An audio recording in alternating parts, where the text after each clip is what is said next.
Hope you're doing real well. Wanted to catch you up. There was some breaking news, some really big news today.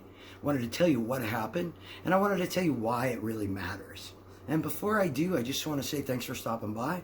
If you like what we do here, please subscribe to the channel, hit the bell, drop a like down below, leave a comment. I hear that's good for the algorithm, and share this out. We got to get this information out. Now, with any further ado, the breaking news was that Stewart Rhodes, founder and leader of the Oath Keepers, has been charged and indicted with seditious conspiracy, which means that they are saying that the attack on the Capitol was a seditious act. Sedition is basically next to treason.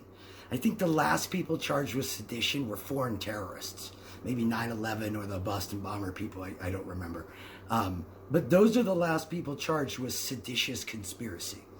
And on top of that, in part of the indictment, there is also 10 other people. Now, many of these, 9 of them, were already charged in a previous indictment with conspiracy to interrupt, with conspiracy and interrupting a government procedure or meeting.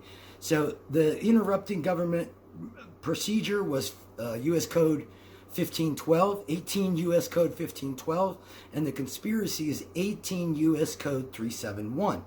Now, it's important to understand 2 things about Rhodes. One, there is evidence that the Oath Keepers, the Proud Boys, 3%ers, and others all worked together. There are communications that have already been found and stated where it's stated that the Oath Keepers, Florida Proud Boys, and 3%ers are going to work together. There were multiple communications to that effect. On top of that, Stewart Rhodes personally is tied to Ali Alexander from Stop the Steal, Roger Stone, Alex Jones, and Steve Bannon. Tied to all 4 of those, which those 4 have direct contact with Trump. Maybe not Alex Jones, but I know Ali Alexander had contact with Mark Meadows, or I think Katrina Pearson is her name.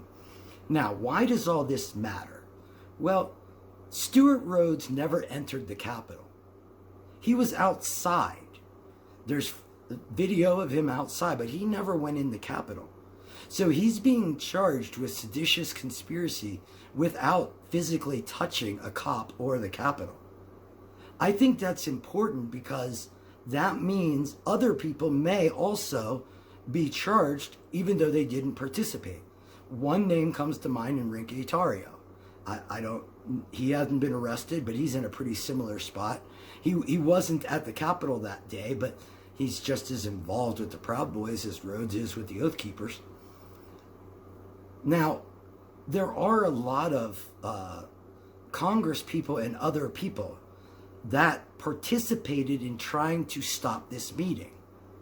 I don't know if that will be in conjunction with the physical attack, but Liz Cheney has already hinted that she's looking at charging Trump, or looking that Trump may have violated, because the committee can't charge anybody, but she's already hinted that Trump and other people have violated U.S. Code 18 U.S. Code 1512.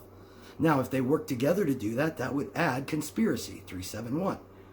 The one thing that I don't quite understand is there's an 18 U.S. Code 595, and that pretty much talks about trying to interfere in governing or selecting of leaders, but it also includes the selection of presidential electors. And we know that 5 states selected fake electors. So I don't understand how all of those people aren't part of a conspiracy and also 18 U.S. Code 595. If any attorney, or you know any attorney, sees this, or you can ask, please ask that question. If 18 U.S. 595 is, if the people that selected the fake electors should be investigated for that. And then the one last thing that I want to touch on is the 14th Amendment.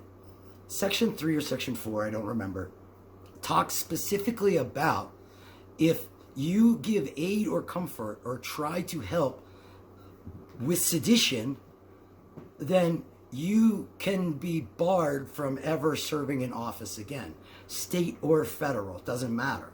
So all of these people that still are working to say the election was stolen, still are working to say January 6th was nothing, still are working to make it like the seditionists are patriots, all those people may be considered as giving aid and comfort, especially the 147 in the Congress that voted not to certify the election even after the attack.